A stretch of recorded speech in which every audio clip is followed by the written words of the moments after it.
இது தொடர்பான மேலும் விவரங்களை தருவதற்காக இணைப்பில் இருக்கிறார் செய்தியாளர் தமிழ்செல்வன். வணக்கம் தமிழ்செல்வன். இந்த பகுதியில் வேறு கட்டுமான பணிகளை மேற்கொள்வதற்கோ சிலைகளை நிறுவுவதற்கோ அரசிடம் எந்த ஒரு திட்டமும் இல்லை என்று அமைச்சர் ஏவாவேலு தரப்பில் விளக்கம் தரப்பட்டிருக்குது. சேலம் மாடர்ன் தியேட்டர்ஸ் உரிமையாளர் என்ன குற்றச்சாட்டை முன்வைத்திருக்காங்க, அவங்களோட பிரதான குற்றச்சாட்டாக என்ன இருக்கிறது? இது தொடர்பான முழு விவரங்களையும் நீங்கள் பதிவு செய்யலாம். தமிழக அரசியலில் பல நடிகர்களையும் கதாசிரியர்களையும் திரையுலகத்திற்கு அரசியல் வாழ்க்கைக்கு கொண்டு வந்தது முதல்வராக்கிய சேலம் மாடர்ன் தியேட்டர்ஸ் தற்பொழுது இல்லை என்றாலும் அதன் ஒட்டுமொத்த பெருமையும் அதன் நுழைவாயில் தாங்கி நிற்கிறது. இதனிடையே கடந்த 4 மாதங்களுக்கு முன்பு சேலம் வந்த முதலமைச்சர் ஸ்டாலினும் தன்னோட தந்தை நினைவாக அந்த நுழைவாயில் முன்பாக செல்ஃபி புகைப்படம் எடுத்துக்கொண்டார். இந்த நிலையில் கடந்த சில நாட்களுக்கு முன்பு இந்த நுழைவாயில் அமைக்கப்பட்டுள்ள இடம் நெடுஞ்சாலைக்கு சொந்தமானது என அப்பகுதியில் பேனர் வைக்கப்பட்டது. இந்த நிலையில் இது தொடர்பாக அந்த மாடர்ன் தியேட்டர்ஸ் தற்போதைய உரிமையாளர் விஜயவர்மா என்பவர் இதற்கு எதிர்ப்பு தெரிவித்திருந்தார். குறிப்பாக முன்னாள் முதலமைச்சர் கருணாநிதி தன்னுடைய தந்தையை கேட்டுக்கொண்டதற்கு இணங்க தற்போது வரை அந்த மாடர்ன் தியேட்டர்ஸ் நுழைவாயை இடிக்காமல் பாதுகாத்து வைத்து இருப்பதாகவும் அவர் தெரிவித்திருக்காரு. இந்த நிலையில் சேலம் மாவட்ட நிர்வாகம்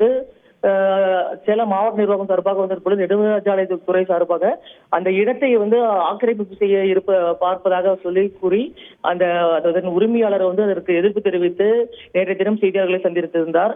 இது தொடர்பாக ஒரு பெரும் சர்ச்சை ஏற்பட்டிருந்த நிலையில தற்பொழுது இதற்கு மறுப்பு தெரிவித்து தற்போது பொதுப்பணி மற்றும் நெடுஞ்சாலைத்துறை அமைச்சர் இவர் ஏவாவேலு அறிக்கை ஒன்று வெளியிட்டிருக்காரு.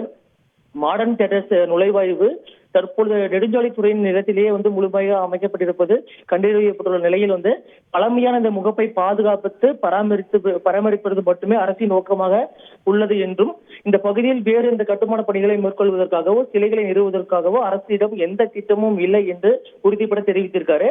இந்த நெடுஞ்சாலைத்துறை இடம் தவிர வேறு இடத்தை கேட்டு அரசு தரப்பில் யாரும் வரவில்லை. வெளிக்கொண்ட வேண்டிய தகவல் அனைத்தும் தவறானவை என்றும் தெளிவாக அந்த அறிக்கையின் மூலமாக தெரிவிக்கப்பட்டிருக்கு.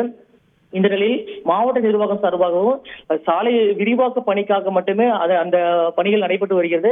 இதற்காக மட்டுமே அந்த இடம் நெடுஞ்சாலைத்துறை கட்டுப்பாட்டில் இருப்பதனால் சாலை விரிவாக்கத்திற்காக மட்டுமே அந்த போர்டு பேனர் வைக்கப்பட்டுள்ளது என்றும் மாவட்ட நிர்வாகம் சார்பில் தெரிவிக்கப்பட்டிருக்கு.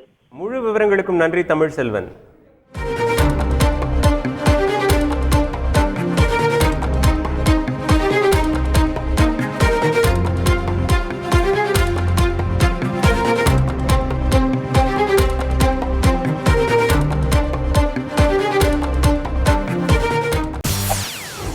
செய்திகளை உடனுக்குடன் தெரிந்து கொள்ள உடனே சப்ஸ்கிரைப் பண்ணுங்க.